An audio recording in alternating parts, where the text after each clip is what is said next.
wasilah, tawassul ini semua sama. Menjadikan sesuatu sebagai perantara dengan Allah Subhanahu wa taala untuk lebih meningkatkan kualitas pahala kita dan balasan dari Sang Pencipta Allah. Tentu wasilah dibagi dua oleh para ulama, ada wasilah mahmudah dan ada wasilah mazmumah. Wasilah mahmudah adalah perantara atau metode menjadikan sesuatu perantara dengan Sang Pencipta Allah yang dibolehkan. Dan ini puncaknya adalah berwasilah dengan nama-nama dan sifat-sifat Allah. Seperti orang mengatakan, ya Ghafur ikfirli. Ini berwasilah dengan nama-nama Allah yang mulia. Wahai Zat yang Maha Pengampun, ampunilah aku.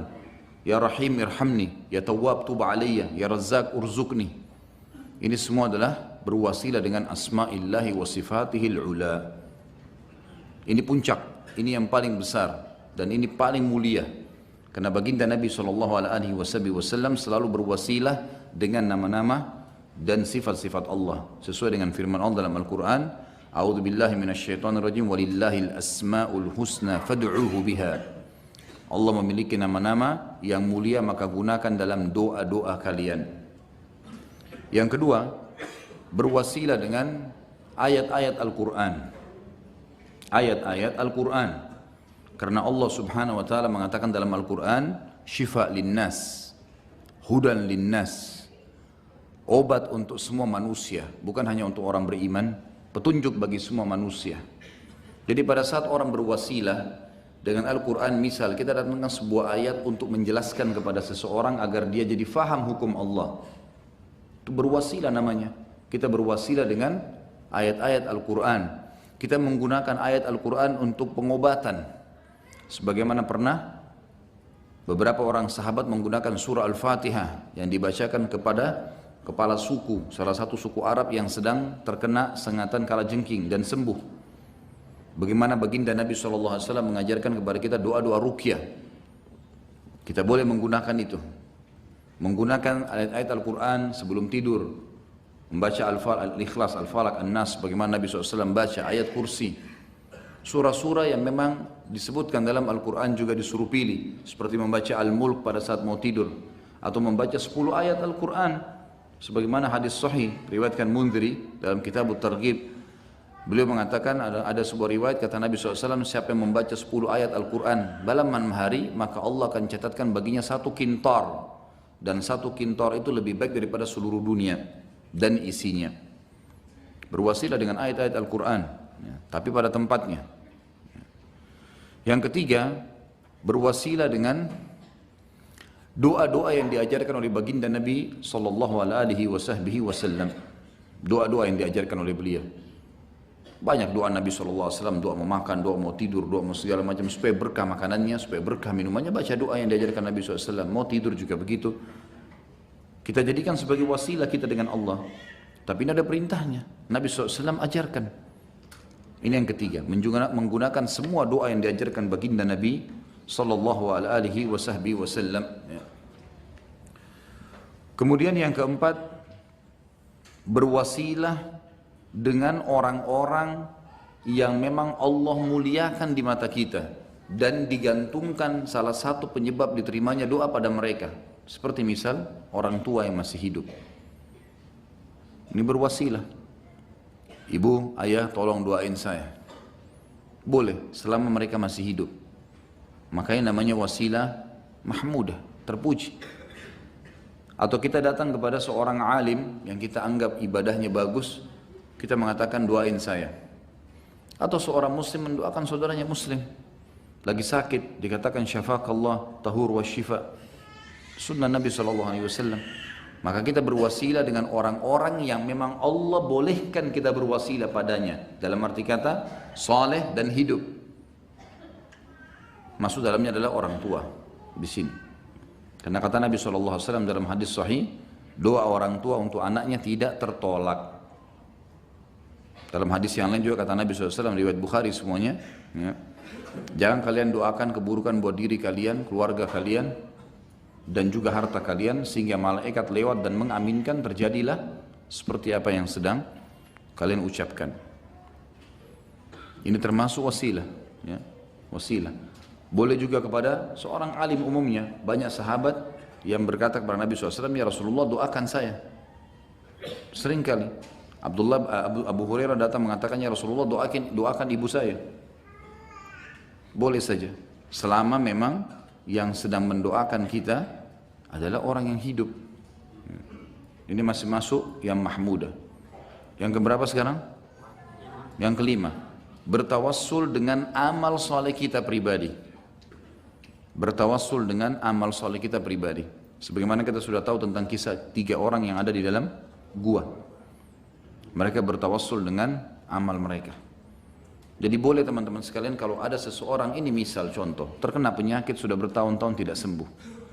Coba ingat amal soleh apa yang antum anggap paling ikhlas pada saat itu. Misal pernah antum bakti sama ibu antum. Pernah satu waktu ibu lagi butuh apa, antum yang biayai rumah sakitnya, antum yang antar, antum yang gini.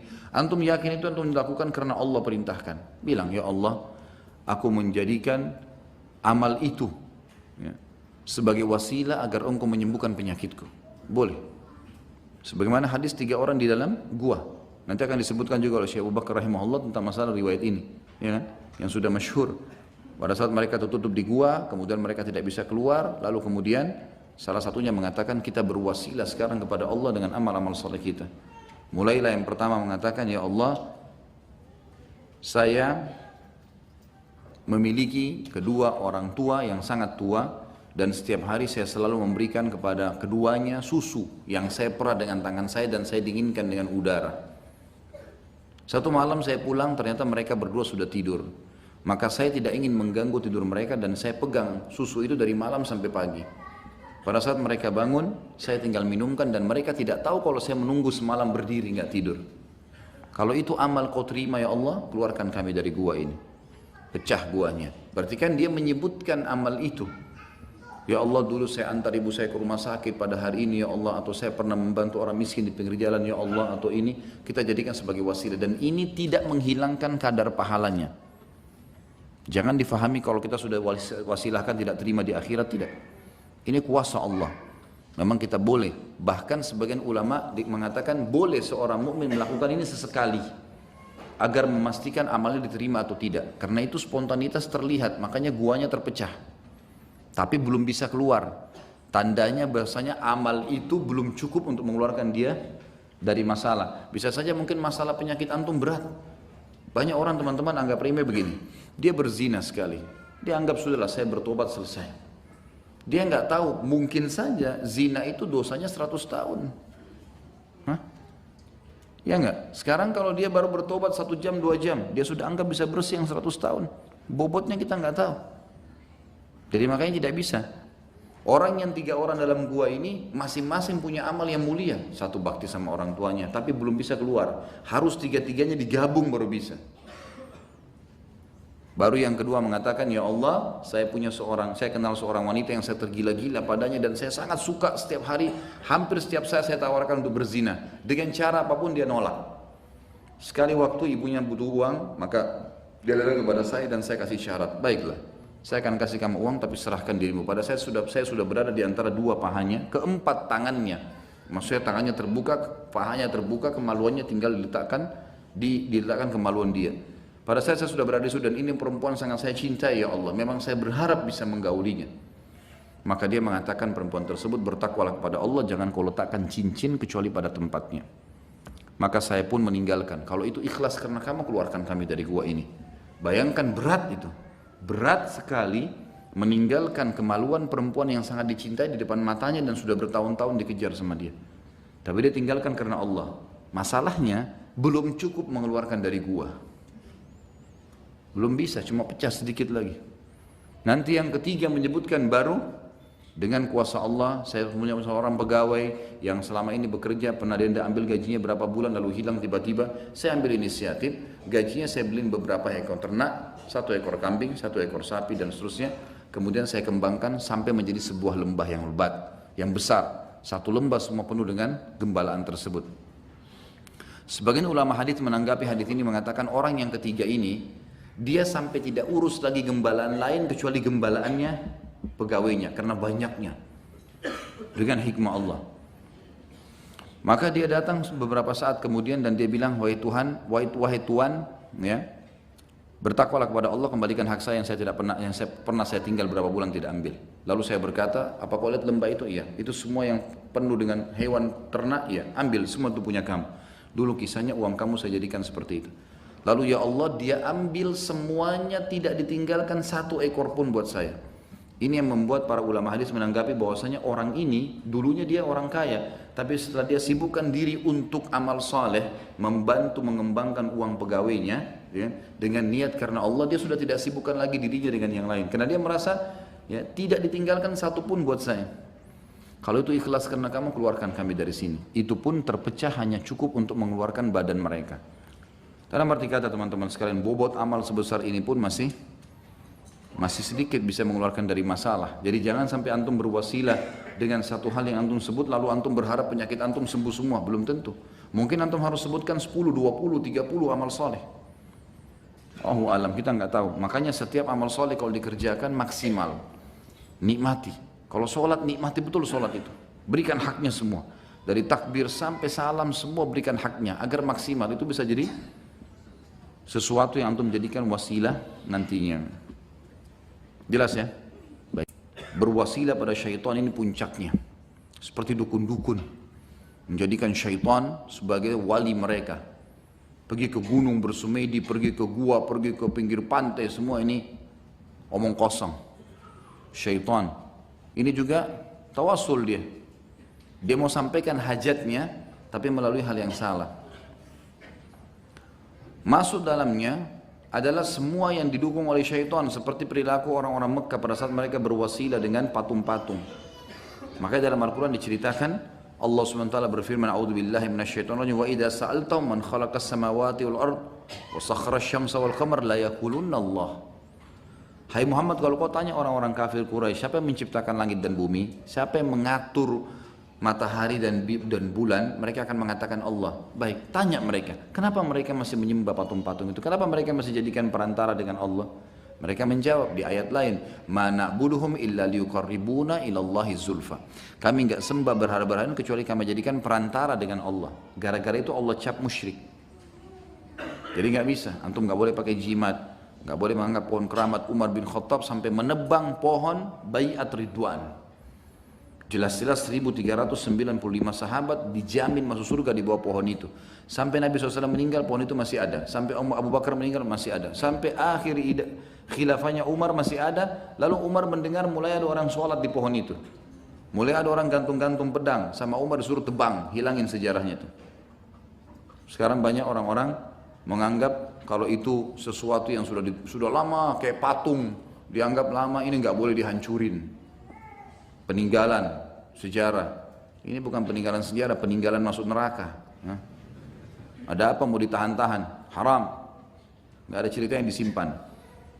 Yang berlaku hanya hukum Allah, nggak bisa. Semua selain hukum Allah ditolak di muka bumi ini. Allah pemiliknya. Ini wasilah yang haram pertama. Berwasilah dengan syaitan, apapun sifatnya minta tolong sama syaitan, seperti para dukun, peramal, penyamun, penyihir dan seterusnya. Masuk dalamnya adalah berwasilah dengan berwasilah dengan patung-patung, ya, yang sebenarnya patung-patung ini adalah benda mati. Atau kita pisahin poin nomor 2 saja ini. Wasilah yang pertama berwasilah dengan syaitan ini haram. Wasilah yang kedua yang haram, ya, adalah berwasilah dengan benda-benda mati. Masuk dalamnya batu, jimat, pohon, kuburan. Semoga Allah kasih hidayah. Di Indonesia ini ada kuburan. Karena dianggap kuburan itu kuburan orang soleh, setiap hari dimasukkan truk-truk bawa tanah baru. Karena tanahnya diambil. Iya. Dianggap berkah. Allahu a'lam ini kalau mereka menjaga kuburan Nabi SAW. Diapakan tuh tanah tuh? Tanah. Tidak ada pernah satupun sahabat mengambil tanah kuburan Nabi SAW. Tidak pernah. Tidak pernah ada sahabat pergi ke Uhud mengambil tanahnya. Syuhada Uhud pasti dijamin masuk surga. Syuhada Badr, tidak pernah ada kisah. Bagaimana kita mau melakukan sesuatu yang Nabi SAW dan para sahabat tidak pernah lakukan? Apalagi tanah, gitu kan? Sama sekali nggak ada hubungannya. Batu dianggap jimat. Ini semua tidak ada sama sekali manfaatnya. Ini tawassul yang madmumah, benda-benda mati nggak boleh. Nggak boleh sama sekali. Ya. Termasuk ada juga orang menggantungkan nasibnya pada kertas lah, pada tali yang dililit-lilit lah, segala macam.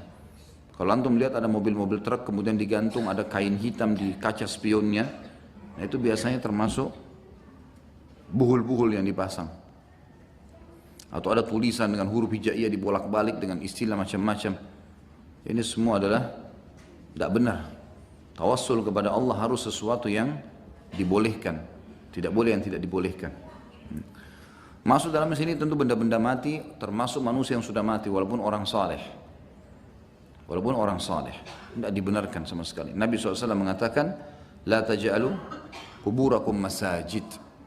Jangan jadikan kuburan kalian sebagai masjid, maksudnya tempat ibadah.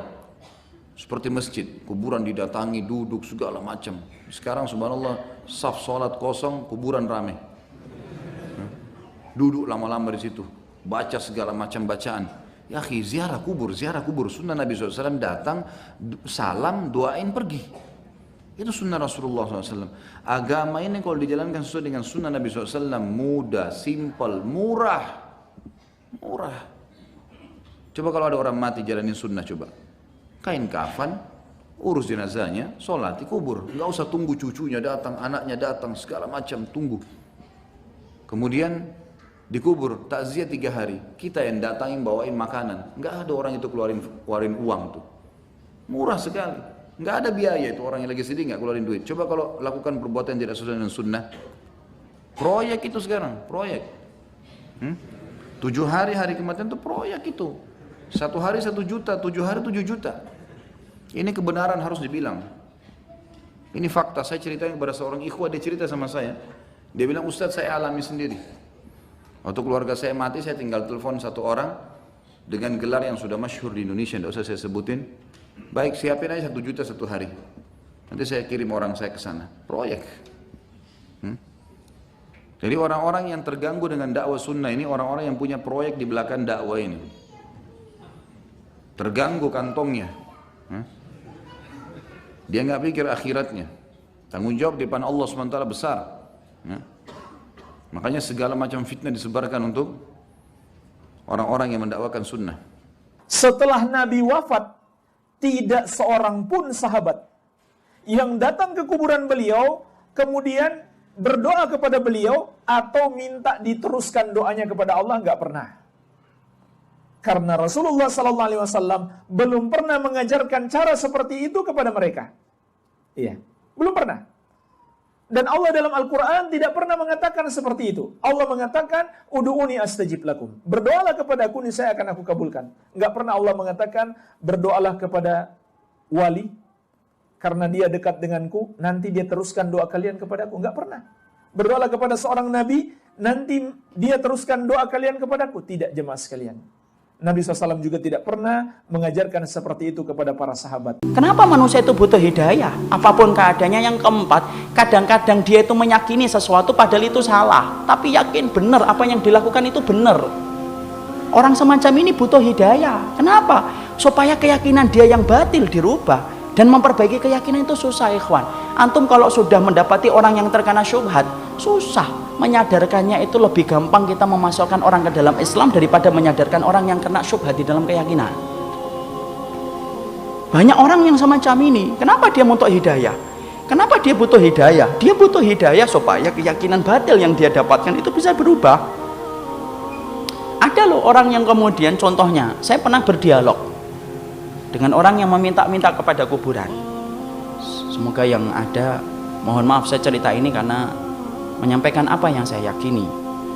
Orang yang datang ke kuburan, saya sampaikan, kenapa kalau meminta harus datang ke kuburan? Enggak minta sama Allah. Wa idza sa'alaka ibadi anni fa inni qaribun ujibu da'watad da'i idza da'ani falyastajibu li wal yu'minu bi la'allahum yarshudun. Jelas Allah itu dekat, minta sama Allah langsung, pasti dikabulkan oleh Allah. Beriman dan penuhi panggilan-panggilan Allah.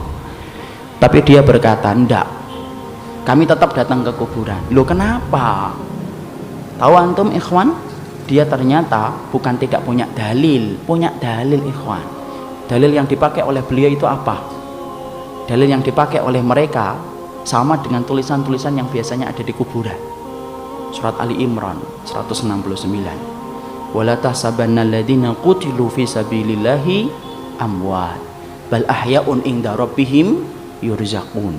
Jangan kamu mengira orang yang mati di jalan Allah itu mati, tetapi pada hakikatnya mereka hidup di sisi Rabbnya, dikasih rezeki oleh Allah. Tuh, pertama dia ngomong sama saya, antum baca baik-baik ayat ini.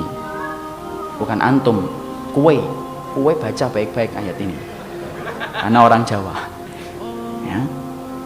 Di sini kita akan ngambil pemahaman satu, mereka hidup walaupun kamu pandang dia mati.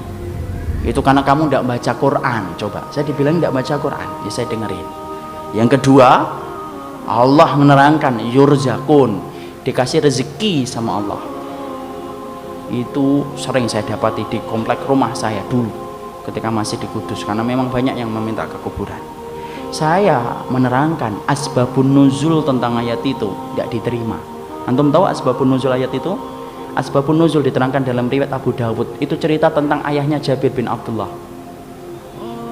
Siapa? Abdullah bin Haram radhiyallahu anhu. Abdullah bin Haram itu cintanya sama mati syahid luar biasa. Antum tahu dalam perang Uhud kupingnya nggak ketahuan di mana, saking cintanya ke beliau pada mati syahid. Ketika Jabir nangis, Allahumma firlam. Ketika kemudian Jabir bin Abdullah itu nangis ketika mendapati ayahnya itu meninggal dunia, maka Rasulullah berkata, sini, itu loh Rasulullah. Masya Allah, saya itu bayangkan Rasulullah itu perhatian betul kepada para sahabat. Kemudian dia memanggil Jabir bin Abdullah, sini. Lalu kemudian Rasulullah berkata kepada Jabir, ala ukhbiruka ma qalallahu li abika. Hei Jabir, kamu ngerti enggak apa yang sedang dibicarakan oleh Allah kepada ayahmu? Kemudian Jabir mengatakan, tidak tahu ya Rasulullah, dan Rasul yang tahu. Kemudian Rasulullah berkata, maka lamallahu ahadan illa mi wara'i hijabin wa kallama abaka kifahan. Hei Jabir, ngerti ya, Allah itu tidak pernah bicara dengan makhluk kecuali di belakang hijab. Tapi ketika Allah bicara dengan ayahmu Abdullah bin Haram, karena cintanya kepada mati syahid, Allah bicaranya kifahan, wajhan biwajhin, face to face, langsung dengan langsung. Untuk bisa bayangkan Rabb yang kita sembah sampai membuka hijab kepada Abdullah bin Haram. Antum bisa bayangkan kedudukan Abdullah bin Haram itu di hadapan Allah kayak apa. Allah kemudian berkata kepada Abdullah bin Haram, tamanna alayya utika, minta apa aku kasih. Maka kemudian Abdullah bin Haram berkata kepada Rabbnya, antuh yani fa'uktalu fika zaniatan. Ya Allah, kasih saya hidup lagi ya Allah, supaya saya hidup kembali lagi dan saya berjuang lagi dan mati syahid kembali. Lalu Allah mengatakan, innahu sabaqa minni innahu la yurja'un. Tidak bisa, ketetapan hidup dan mati sudah diputuskan. Minta lagi. Maka kemudian Abdullah bin Haram berkata, fa akhbirni man warai, maka sampaikanlah kenikmatan yang engkau berikan kepada diriku ya Allah, kepada anak dan keturunanku dan orang-orang setelahku. Allah kabulkan kontan permintaan Abdullah bin Haram. Allah turunkan surat Ali Imran 169. Itu dalilnya.